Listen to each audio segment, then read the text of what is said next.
नमस्कार मेरे भाई, उम्मीद करता हूं आप मजे में होंगे। अच्छा देखो, यूपी पुलिस की अभी एक कांस्टेबल की वैकेंसी खत्म नहीं हुई, अभी उसकी फाइनल ज्वाइनिंग नहीं हुई, उससे पहले ही कांस्टेबल में और वैकेंसी आ गई और वैकेंसी 19,000 से ज्यादा है। अच्छा, किस किस पोस्ट पर कितनी वैकेंसी निकली है उस पर बात करेंगे हम लोग। क्या एलिजिबिलिटी क्राइटेरिया होना चाहिए उस पर बात करेंगे हम लोग। हाइट क्या होनी चाहिए, एज क्या होनी चाहिए, एज रिलैक्सेशन मिलेगा या नहीं मिलेगा, इस पॉइंट पर बात करेंगे। और सबसे खास बात करेंगे कि अगर आप बिगिनर हैं तो मेरे भाई कैसे अगले 4 महीने में आप पढ़कर बेहतरीन तरीके से सिलेबस कंप्लीट करके और अपना सिलेक्शन ले सकते हैं, वो एक बेस्ट मास्टर प्लान यहां पर मैं शेयर करूंगा आपको अगले 4 महीने का कि कैसे हमें पढ़ना चाहिए। देखो, मैंने 4 महीने इसलिए बोले हैं दोस्त क्योंकि हमारे पास 4 महीने से ज्यादा नहीं है। मैं लिख दूं यहां पर 10 महीने, 8 महीने, साल भर नहीं है, क्योंकि आपको पता है कि आपका यूपी पुलिस जो बोर्ड है वो एकदम एक्टिव है। अभी प्रेजेंट में कांस्टेबल का एग्जाम लेकर हटा है, तो वो पूरी क्षमता में है अभी कि अभी एग्जाम कंडक्ट करा सकता है। दूसरी सबसे बड़ी बात कि उत्तर प्रदेश में मेरे भाई चुनाव आने वाले हैं और उन चुनावों से पहले ही ज्वाइनिंग भी देनी है आप लोगों को, तो उसमें बहुत ज्यादा टाइम नहीं लेंगे वो एग्जाम में। अगले 4 महीने बाद एग्जाम हो जाएगा और आपको पता है नोटिफिकेशन तो इसी महीने में आने वाला है, 10 से 15 दिन के बाद में। तो आप 10-15 दिन वेट ना करें नोटिफिकेशन का, तैयारी आज से ही स्टार्ट कर दें। सबसे पहले एक मोटी मोटी नजर डालते हैं किस किस पोस्ट पर आपकी ये वैकेंसी आ रही है। तो टोटल वैकेंसी आ रही है कांस्टेबल लेवल की कितनी भैया, 19,220, जिसमें आपकी आरक्षी पीएससी के अंदर 9,837 पद रहने वाले हैं। और इसमें मेरे भाई आरक्षी उत्तर प्रदेश विशेष सुरक्षा बल के अंदर आपके 1,341 पद रहने वाले हैं। ठीक है। अच्छा, पीएससी में महिलाओं के लिए देखो, इस बार महिलाओं के लिए अलग से वैकेंसी निकाली गई है। बदायूं, गोरखपुर, लखनऊ महिला बटालियन के लिए मेरे भाई 2,282 पद अलग से हैं। सर क्या यहां पर यही लोग भर सकते हैं या हम अदर डिस्ट्रिक्ट से आते हैं तो हम भी भर सकते हैं? कोई भी कहीं से भी भर सकता है फॉर्म को। ठीक है, तो ये महिलाओं के लिए 2,282 पद अलग से हैं। इसके बाद में मेरे भाई आरक्षी नागरिक पुलिस के 3,245 पद हैं। उसमें आरक्षी पीएससी सशस्त्र पुलिस आपके 2,444 पद हैं और घुड़सवार के 71 पद हैं। और टोटल मिलाकर ये कांस्टेबल के जो पद हैं वो 19,220 पद हैं। ये सारे कांस्टेबल लेवल के पद हैं दोस्त। ठीक है। अच्छा, इसके लिए आपको मेरे भाई क्या एलिजिबिलिटी रखनी होगी और क्या इसका सिलेक्शन प्रोसेस है, पहले सिलेक्शन प्रोसेस जान लेते हैं। आपको एक एग्जाम देना होगा, उसके बाद में डॉक्यूमेंट्स वेरिफिकेशन होगा आपका, फिर आपका फिजिकल होगा और फिर उसके बाद में मेडिकल होगा और फिर आपकी फाइनल ज्वाइनिंग हो जाएगी। ठीक है। अच्छा, इसमें मेरे भाई क्या क्वालिफिकेशन चाहिए, तो आपको 12th पास होना है क्योंकि कांस्टेबल लेवल की वैकेंसी है तो 12th पास चाहिए। इसमें आपकी एज लिमिट क्या होनी चाहिए, तो यहां पर मेरे भाई जर्नल के लिए जो एज लिमिट है वो 18 से 22 होनी चाहिए अगर आप पुरुष हैं तो। अगर आप महिला हैं तो 18 से 25 चलेगा। अच्छा, वहीं अगर आप ओबीसी एससी एसटी से आते हैं तो आपको 5 साल का एज में रिलैक्सेशन मिलेगा। मतलब आप पुरुष हैं तो 18 से 27 साल तक आप फॉर्म भर सकते हो, अगर आप महिला हैं तो 18 से 30 साल तक फॉर्म भर सकते हैं। सर हाइट का बड़ा लफड़ा है, हाइट का क्या मेजरमेंट होना चाहिए, तो अगर आप जनरल ओबीसी और एससी से हैं और आप पुरुष हैं तो आपकी हाइट होनी चाहिए 168 सेंटीमीटर। अगर आप जनरल ओबीसी और एससी से महिला हैं तो 152 सेंटीमीटर हाइट होनी चाहिए। वहीं अगर आप एसटी से हैं और पुरुष हैं तो 160 और महिला हैं तो 147 सेंटीमीटर आपकी हाइट होनी चाहिए। इसके बाद में एग्जाम पैटर्न की अगर मैं बात करूं तो यहां पर आपको 4 सब्जेक्ट पढ़ने होते हैं, जिसमें आपके जनरल नॉलेज के 38 क्वेश्चन और मेरे भाई ये 76 नंबर के आते हैं। जनरल हिंदी के 37 क्वेश्चन आपके 74 नंबर के आते हैं और यहां पर मैथ्स के आपके 38 क्वेश्चन और ये आपके 76 नंबर के देखने को मिलते हैं। और ये आपके रीजनिंग के 37 क्वेश्चन और 74 नंबर के देखने को मिलते हैं। लेकिन ये मिथ है, इसमें थोड़ा सा झूठ है। जो पैटर्न आपको दिखाया गया है ये सेम पैटर्न फॉलो नहीं होता मैथ और रीजनिंग के अंदर। होता क्या है, यहां पर रीजनिंग के आपको 50 से ज्यादा क्वेश्चन देखने को मिलते हैं। 50 से ज्यादा क्वेश्चन आपको यहां पर रीजनिंग के देखने को मिलते हैं। किसी किसी शिफ्ट में 55 से 60 तक क्वेश्चन आ जाते हैं। ऐसा कैसे सर? क्योंकि ये मैथ वाला जो पोर्शन है ना, इसमें भी लगभग आधे क्वेश्चंस रीजनिंग के ही देखने को हमें मिलते हैं, जिसमें वेन डायग्राम हो गया, जिसमें डाइज हो गया, कैलेंडर हो गया, नंबर सीरीज हो गया, सिंप्लीफिकेशन हो गया। ये चैप्टर है तो रीजनिंग के सिलेबस के हैं, लेकिन वो देखने को कहां मिल जाते हैं आपको? मैथ्स के अंदर। तो मैथ्स के आपके 20 से 22 क्वेश्चन ही रहते हैं और रीजनिंग के आपके मेरे भाई 50 से ऊपर क्वेश्चन जाते हैं। ये एग्जाम आपके दो सब्जेक्टों पर बेहद डिपेंड करता है, एक आपका हिंदी और एक आपका रीजनिंग। ये दो सब्जेक्ट अगर आपके स्ट्रांग हैं तो आपके सिलेक्शन के चांस बहुत ज्यादा बढ़ जाते हैं दोस्त। ठीक है, अब यहां पर हम बात करेंगे सर सिलेबस क्या रहने वाला है। एक बार मैं सिलेबस दिखा देता हूं, स्क्रीनशॉट ले लेना, और मेरे भाई फिर आएंगे हमारे स्टडी प्लान पर। मैंने अभी आपको बताया कि ये रीजनिंग और हिंदी का एग्जाम माना जाता है और रीजनिंग का वेटेज सबसे ज्यादा होता है, और रीजनिंग का तो आपको पता है कि वन स्टॉप सॉल्यूशन आपका यही चैनल है, भारत सर रीजनिंग। हम यहां पर आने वाले मंडे या ट्यूसडे से आपकी उत्तर प्रदेश पुलिस को लेकर रीजनिंग की फ्री क्लासेस चलाने जा रहे हैं, जिसमें कंप्लीट सिलेबस खत्म कराएंगे और पूरा फ्री स्टडी मटेरियल भी देने जा रहे हैं आपको। कमेंट बॉक्स में टेलीग्राम की लिंक पिन की गई है, उस पर जाकर टेलीग्राम ज्वाइन कर लो। मैं आपको पूरा अब तक का उत्तर प्रदेश में जितने भी कांस्टेबल के एग्जाम हुए या एसआई के एग्जाम हुए, सबके क्वेश्चंस चैप्टर वाइज आपको देने जा रहा हूं। हर चैप्टर पे 100 क्वेश्चन उत्तर प्रदेश पुलिस में आए हुए प्रीवियस ईयर, जिसमें लेटेस्ट डेटा भी होगा। 2024 का जो कांस्टेबल हुआ है मेरे भाई, उसके जो क्वेश्चंस पूछे गए हैं वो भी हम यहां पर आपको शो करने जा रहे होंगे। उसमें आपको पूरा डेटा वो भी मिलेगा, बिल्कुल अपडेटेड डेटा होगा। तो आप टेलीग्राम को ज्वाइन कर लीजिए, चैनल से जुड़ जाइए और आने वाली क्लासों से जुड़िए और पूरा रीजनिंग आप इस चैनल पर छोड़ दीजिए। अब मैं बात करता हूं सिलेबस रहेगा क्या। तो ये जनरल नॉलेज का सिलेबस है, इसमें आपको सब कुछ पढ़ना है, history, polity, geography, economics, science, computer मतलब और मिसलिनियस आपका मतलब करंट अफेयर भी पढ़ना है, स्टैटिक जीके भी पढ़ना है। यहां पर ज्यादा फोकस आपको रखना होगा मेरे भाई करंट अफेयर, स्टैटिक और यूपी जीके पर। ठीक है, इन तीन चीजों पर अपना ज्यादा फोकस रखना। आप किस पर? यूपी जीके, स्टैटिक जीके और करंट अफेयर पर। बाकी सबको भी पढ़ना है, लेकिन प्रायोरिटी पर इनको रखना है जीएस में। अब मैं बात करता हूं यहां से हिंदी का सिलेबस, ये आपके सामने है कंप्लीट। आप इसको नोट कर लीजिए, स्क्रीनशॉट ले लीजिए। इसके बाद में ये आपका मैथ्स का कंप्लीट सिलेबस है। देखो अर्थमेटिक देखने को मिलता है, एडवांस के यहां 1 से 2 चैप्टर जैसे मेंसुरेशन वगैरह आते हैं, बाकी सब अर्थमेटिक पूछा जाता है। ये आपका रीजनिंग का कंप्लीट सिलेबस है मेरे दोस्त, कंप्लीट रीजनिंग आपको यहां पढ़नी होगी। अच्छा, इस बार जरा मानसिक अभिरुचि भी पढ़ के चलना, मेंटल एप्टीट्यूड, क्योंकि 2024 में जो आपके कांस्टेबल का पेपर कैंसिल हुआ था, आउट हुआ था, उसमें मानसिक अभिरुचि के 8 से 10 क्वेश्चन पूछे गए थे, लेकिन दोबारा री एग्जाम जो हुआ उसमें नहीं पूछे। लेकिन हम इस बार प्रिपेयर होकर चलेंगे और हम मानसिक अभिरुचि भी पढ़कर चलेंगे। बाई चांस आ गया तो 8 से 10 क्वेश्चन बहुत बड़ा वेटेज हो जाता है। तो मानसिक अभिरुचि भी कवर करेंगे हम हमारे इसी चैनल पर। अब आगे सर हम कैसे पढ़ें, क्या स्टडी प्लान रखें, क्या तरीका रहना चाहिए हमारे पढ़ने का, जिससे कि एग्जाम फर्स्ट टाइम में ही और बड़ा इजीली क्वालिफाई हो जाए हमारा। आइए जी, मैं 4 मंथ का स्टडी प्लान आपके लिए लेकर चल रहा हूं। ठीक है दोस्त, 4 मंथ्स का स्टडी प्लान मैं आपके सामने लेकर चल रहा हूं, जिसमें हमारा सबसे पहला काम होना चाहिए सिलेबस खत्म करना। देखो जब तक सिलेबस ही खत्म नहीं होगा, कितनी भी प्रैक्टिस कर लो, कुछ भी कर लो, नहीं होगा भाई सिलेक्शन। आपको सारा कंप्लीट सिलेबस खत्म करना होगा। अब उसको करने के 2 तरीके हैं। एक तरीका यह है कि आप 400-500 रुपए अगर आपके पास है तो एक ऑनलाइन बढ़िया सा बैच परचेज कर लीजिए। देखो कैरियर विल पर राकेश सर के गाइडेंस में बैच आया हुआ है, जिसमें रीजनिंग में पढ़ा रहा हूं, राकेश सर मैथ्स पढ़ा रहे हैं, अरुण सर उसमें हिंदी पढ़ा रहे हैं, जी सर और विकास सर उसमें जीएस पढ़ा रहे हैं। बेहतरीन टीम के साथ में है। आई थिंक 499 रुपए में वो बैच है, तो आप उससे जुड़ सकते हैं। अगर आप चाहते नहीं सर हम बैच से नहीं जुड़ना चाहते, हमारे पास रुपए की थोड़ी दिक्कत है, तो यूट्यूब से भी आप कर सकते हैं।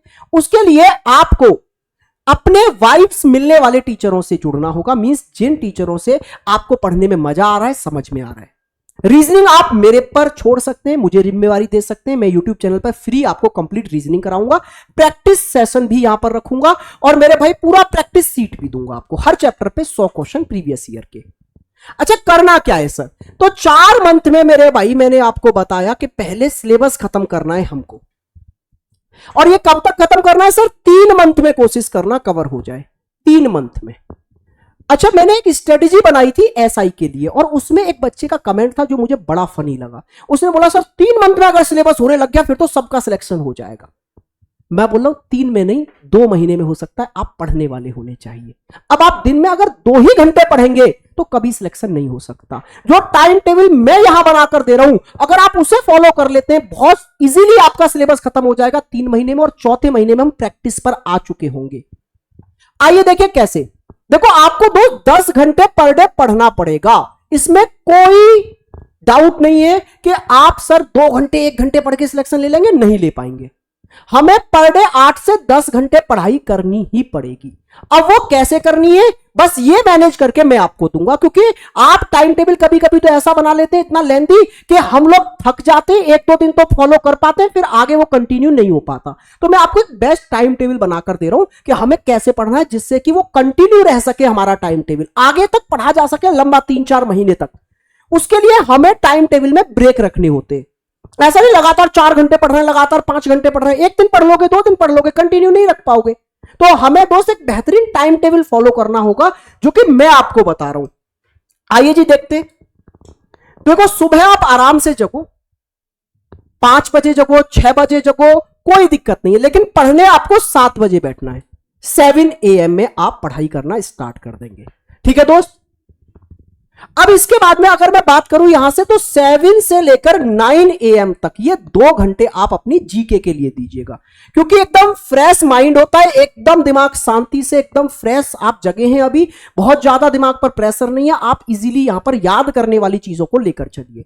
तो यहां पर 2 घंटे आप जनरल नॉलेज पढ़िएगा, ठीक है भाई, जिसमें स्टार्टिंग कहां से करनी है सर, हमें यूपी जीके से। आप यूपी जीके सबसे पहले कवर करिए, फिर जैसे ही यूपी जीके वाला पोर्शन कवर हो जाए आप स्टैटिक जीके पढ़िए फिर, और उसके साथ साथ मेरे भाई करंट अफेयर तो आप पढ़ते ही रहेंगे डेली, और फिर इसके खत्म होने के बाद में डेली आप फिर हिस्ट्री, ज्योग्राफी, पॉलिटी, इन सब्जेक्टों को उठाइएगा। बाकी अपनी सुविधाजनक तरीके से आप पढ़ सकते हैं, जैसे आपका मन लग रहा है, लेकिन ये 2 घंटे आपको जीके के लिए रखने हैं।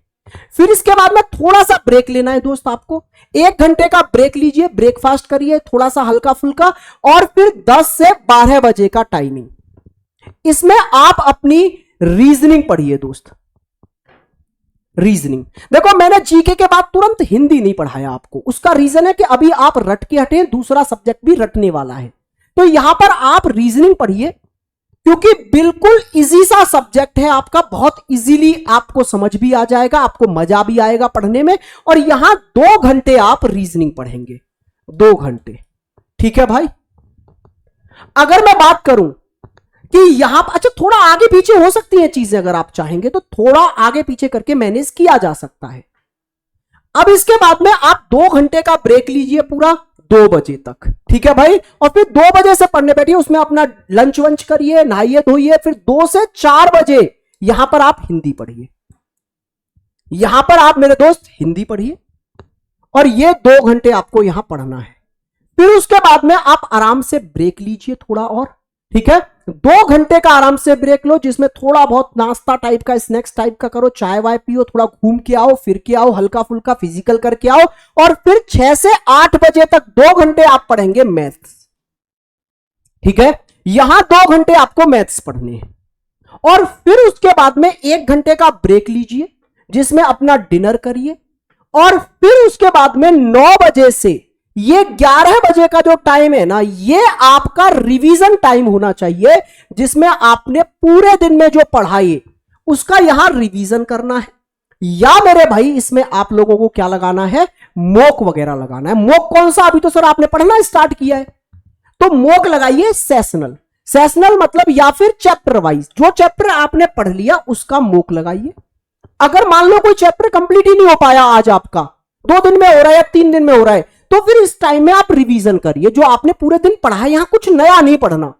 अच्छा, ये बेस्ट टाइम टेबल है, आप देख रहे हैं चीजों को कि हमने मेरे भाई आराम से ब्रेक दिया है आपको, दिमाग थकेगा नहीं। हमने 2-2 घंटे के स्लॉट निकाले, बहुत लंबा टाइम, अचानक से नहीं बैठे हम कि 4 घंटे पढ़ रहे हैं, 5 घंटे पढ़ रहे हैं, नहीं पढ़ सकते, क्योंकि ब्रेन की एक इफिशियंसी होती है, एक क्षमता होती है जिससे वो काम कर सकता है, ठीक है भाई। अगर हम उसको लगातार 6 घंटे करवाएंगे काम नहीं करेगा, इफिशियंसी घटा देगा। तो उसको ब्रेक देते रहना है बीच बीच में। हमने हर 2 घंटे के बाद में 1 घंटे या 2 घंटे का ब्रेक दिया है, जिससे आपको फील ही ना हो थका हुआ, आपको लगे यार इतना तो मैं पढ़ा, उतना ही मैंने ब्रेक ले लिया बीच में। तो आराम से मेरे भाई ये आप 10 घंटे पढ़ लेंगे पर डे। अच्छा, स्टार्टिंग में इसी टाइमिंग में आपको क्या करना है, अपना सिलेबस कंप्लीट करना है। बच्चे बोलते हैं कुछ सर इतना तो हम पढ़ेंगे, फिर क्लास कब देखेंगे, क्लास कब लेंगे? भाई अगर आप ऑफलाइन कोचिंग में जाते हो तो फिर 2-3 घंटे का स्लॉट घटा सकते हो। इसमें से 3 घंटे की कोचिंग होती है तो कहीं भी 3 घंटे मेंटेन कर सकते हो, क्योंकि आप वहां पढ़ के आ रहे हैं। ऑनलाइन पढ़ रहे हो तो ऑनलाइन क्लासेस की टाइमिंग इसी में रखो अपना, चाहे रिकॉर्डेड देखो, लाइव नहीं देख पा रहे हो तो पहले आप 1 से 1.5 घंटे की क्लास है, क्लास कवर करो और फिर आधा घंटे में उसका रिवीजन कर लो। मान लो रीजनिंग की 1.5 घंटे की क्लास है, 1.5 घंटे पढ़ाई करो और फिर आधा घंटे में उन्हीं क्वेश्चंस के प्रैक्टिस कर लो या उससे रिलेट करते हुए। इस तरह से ये आपके 3 मंथ का टाइम टेबल तो हो गया ये, जिसमें हमें सिलेबस कंप्लीट करना है। एक दिन में आप 10 घंटे पढ़ते हैं मेरे भाई, तो यहां पर आपके 3 महीने हो गए, मतलब 90 दिन, तो 900 घंटे हो गया, जबकि सिलेबस और जल्दी खत्म हो जाएगा। कैसे सर? रीजनिंग 100 घंटे का सिलेबस है, बस 100 आवर का। हिंदी भी खिंचकर अगर मैक्सिमम पढ़ोगे तो 100 घंटे बहुत ज्यादा हो जाएंगे, 100 घंटे हिंदी में। मैथ्स की बात करूं तो आप 150 घंटे पढ़ लो, अर्थमेटिक है बस, और बहुत कम वेटेज का भी है, ठीक है। अच्छा, जीएस की बात करें, खींच लो खूब 300 घंटे। अब जरा देखना, सिलेबस अगर हमारा कंप्लीट करने की बात है तो 300, 400, 500, 600, 700 मान लो यार, 700 घंटे में कंप्लीट सिलेबस कवर हो जाएगा। जबकि अगर हम पर डे 10 घंटे पढ़ते हैं तो हमारे पास 3 महीने में 900 घंटे हैं पढ़ने के लिए। तो कहने का मतलब है 3 महीने में किया जा सकता है, अगर इस टाइम टेबल को अच्छे से हमने फॉलो किया तो। अगर आप पढ़ेंगे ही 1 घंटे, 2 घंटे, 3 घंटे तो दोस्त सिलेक्शन भी नहीं होता। फिर ऐसे बहुत कंपटीशन है, बच्चे भाई साहब 10-10, 12-12, 13-13, 15-15 घंटे तक पढ़ रहे हैं, तो हमें 10 घंटे तो पर डे निकालने ही पड़ेंगे, ठीक है। अब बात करता हूं मैं कि सर 1 महीना और बचा, ये तो आपने 3 महीने का बता दिया, लास्ट 1 मंथ में क्या करना है? तो मेरे भाई इसमें लगाने सिर्फ मॉक, हर तरीके के mock, sessional mock, chapter wise mock, complete mock, सिर्फ मॉक के लिए रखना है ये 1 महीना, ठीक है भाई। सिलेबस 3 महीने में खत्म, आखिरी के महीने में मॉक, जिससे कि आपकी स्पीड बढ़ जाए, स्पीड मेंटेन हो जाए, जिससे कि आपकी, ठीक है, टाइम का मैनेजमेंट सीख जाओ आप, किस सब्जेक्ट को कितना टाइम देना है। कई बार ऐसा होता है कि एग्जाम पूरा अटेम्प्ट ही नहीं कर पाए क्योंकि आपने टाइम मैनेज करना नहीं सीखा था, तो वो आखिरी के 1 महीने में मॉक से सीखोगे, मॉक से आखिरी का 1 महीना मॉक के लिए रखना है। बाकी देखो, रीजनिंग की पूरी जिम्मेवारी मैं लेता हूं आपकी। इस चैनल पर आने वाले इसी वीक से, मंडे या ट्यूसडे से, हम आपकी लाइव क्लासेस स्टार्ट कर देंगे सुबह के टाइमिंग में, ठीक है भाई। और पर डे 1 चैप्टर में उठाया करूंगा, लगभग 1.5 घंटे में 1 चैप्टर खत्म किया करेंगे, और फिर उसके प्रैक्टिस के लिए 1 चैप्टर के 100 क्वेश्चन आपको मैं टेलीग्राम पे दिया करूंगा भाई। 1 चैप्टर के 100 क्वेश्चन, वो भी पीवाईक्यू, प्रीवियस ईयर क्वेश्चन, जिसमें हमने 2024 के क्वेश्चन जो इस बार कांस्टेबल हुआ है वो भी इंक्लूड किए हैं। तो रीजनिंग की तो आपको बिल्कुल टेंशन नहीं लेनी, सारी जिम्मेवारी मैं उठाता हूं रीजनिंग की।